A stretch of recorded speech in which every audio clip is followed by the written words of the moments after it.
Hello friends, Holy Land പിൽഗ്രിമേജിലെ 5-ാം ദിവസം നമ്മൾ ആദ്യം പോകുന്നത് മിൽക്ക് ഗ്രോട്ടോയിലേക്കാണ്. അതിനുശേഷം നമ്മൾ ചർച്ച് ഓഫ് നേറ്റിവിറ്റിയിലേക്ക് പോകും.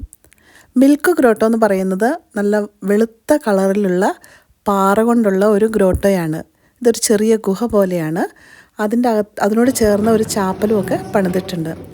ഇതിന് വെള്ള കളർ വരാൻ കാരണമായിട്ട് പറയുന്നത് പരിശുദ്ധ അമ്മ ഉണ്ണീശോയ്ക്ക് പാല് കൊടുത്തപ്പോൾ പാല് തെറിച്ച് ഈ പാറയിൽ വീണു. അപ്പോൾ ഈ പാറയ്ക്ക് വെള്ള കളർ വന്നു. അങ്ങനെയാണ് ഇതിന് മിൽക്ക് ഗ്രോട്ടോ എന്നുള്ള പേര് വന്നത്. ഈ വെളുത്ത പാറയിൽ നമ്മൾ പതുക്കെ ഒന്ന് സ്ക്രേപ്പ് ചെയ്ത് കഴിഞ്ഞാൽ ചെറുതായിട്ട് ഇങ്ങനെ പൊടിഞ്ഞ് പോരും. അപ്പോൾ അത്രയ്ക്കും സോഫ്റ്റായിട്ടുള്ള പാറയാണ്. അവിടെ നിന്നും പിന്നെ നമ്മൾ പോയത് ചർച്ച് ഓഫ് നേറ്റിവിറ്റിയിലേക്കാണ്. ഇവിടെയാണ് ഈശോ ജനിച്ചത്. അതിനോട് ചേർന്ന് വലിയൊരു പള്ളിയൊക്കെ പണിതിട്ടുണ്ട്. ഇത് സാമാന്യം നല്ല വലിപ്പമുള്ള ഒരു കോമ്പൗണ്ട് തന്നെയാണ്.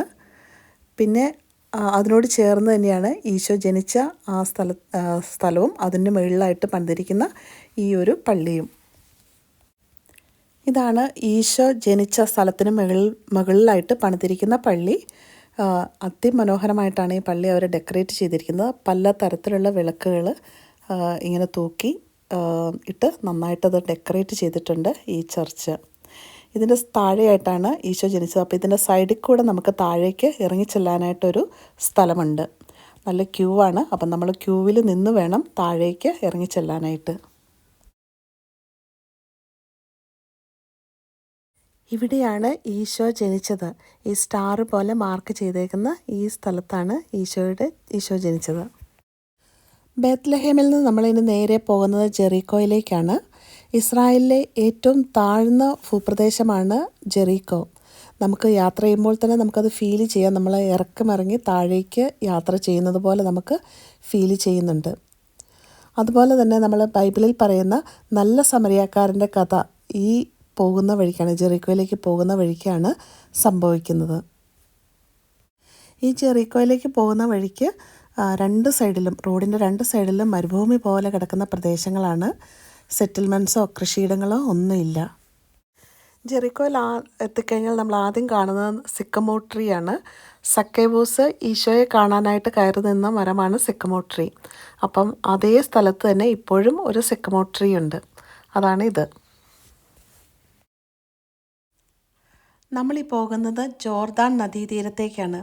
ബൈബിളിൽ വളരെയേറെ ഭാഗത്ത് പ്രതിപാദിച്ചിട്ടുള്ളൊരു നദിയാണ് ജോർദാൻ നദി. അത്രയേറെ സിഗ്നിഫിക്കൻസ് ഈ നദിക്ക് ബൈബിളിലുണ്ട്. അതിലേറ്റവും പ്രധാനപ്പെട്ടത് ഈശോ സ്നാപക യോഹന്നാനിൽ നിന്ന് മാമോദിസ സ്വീകരിച്ചത് ഈ നദീതീരത്ത് വെച്ചാണ്. ഈ നദിയുടെ മറുവശത്ത് ജോർദാനാണ്, ജോർദാൻ കൺട്രി. ഈ സൈഡിൽ വെസ്റ്റ് ബാങ്കിൻ്റെ ഭാഗമാണ് നമ്മൾ നിൽക്കുന്നത്. മറുവശത്ത് ജോർദാനാണ്.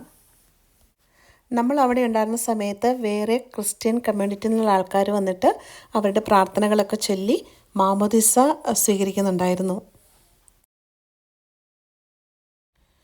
നമ്മളിപ്പോൾ യാത്ര ചെയ്യുന്ന ജെറീക്കോ സിറ്റിക്കുള്ളിലൂടെയാണ്. ജെറീക്കോ മറ്റ് സിറ്റികളെ അപേക്ഷിച്ച് ഫൈനാൻഷ്യലി അല്പം പിറകോട്ട് നിൽക്കുന്ന ഒരു സിറ്റിയാണ്. ഇവിടെ കാത്തലിക്സ് ഉണ്ട്. അവർ സ്കൂളുകൾ നടത്തുന്നുണ്ട്. ഈ സ്കൂളുകളിൽ ആൺകുട്ടികൾക്കും പെൺകുട്ടികൾക്കും സെപ്പറേറ്റ് ആണ്. അതായത് ഗേൾസ് ഒള്ളി സ്കൂളുകളും ബോയ്സ് ഒള്ളി സ്കൂളുകളുമാണ് ഇവിടെയുള്ളത്. ഇവിടെ നിന്ന് നമ്മൾ നേരെ പോയത് ഡെഡ് സീയിലേക്കാണ്.